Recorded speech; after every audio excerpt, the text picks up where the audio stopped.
மகா ராஜயோகம் அமைப்பு பற்றி புலிப்பாணி சித்தரின் பாடல்.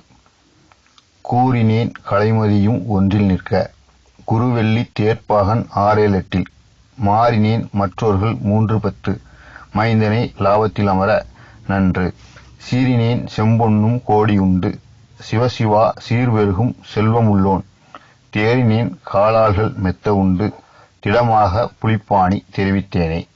இப்பாடலின் பொருள்: வளர்பிறை சந்திரன் சென்ம லக்னத்தில் இருக்க, குரு சுக்கிரன் புதன் 6, 7, 8 இடங்களில் இருக்க, மற்றவர்கள் 3, 10, 11 வீடுகளில் இருக்க மிகவும் சிறப்பான ராஜயோகம் உண்டாகும். கோடிக்கணக்கான செம்பொன்னும் சீர்பெருகும் செல்வ வளமும் உண்டு.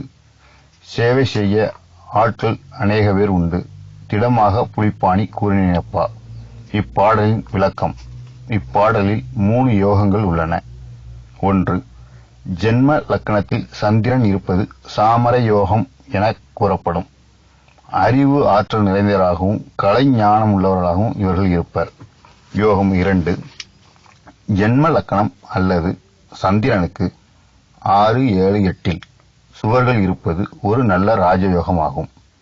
யோகம் 3. மற்ற கோட்கள் 3, 10, 11 இருப்பது ஒரு நல்ல தனயோகத்தை குறிப்பிடும். இந்த 3 யோகங்களும் அமைய பெற்ற ஜாதகர் ஒரு பெரிய கோடீஸ்வரனாக வாழ முடியும் என்பது புலிப்பாணி முனிவரின் கருத்து. இதேபோன்று புலிப்பாணி முனிவரின் பாடல்களையும் விளக்கங்களையும் அறிந்து கொள்ள எமது சேனலை சப்ஸ்கிரைப் செய்யவும். நன்றி.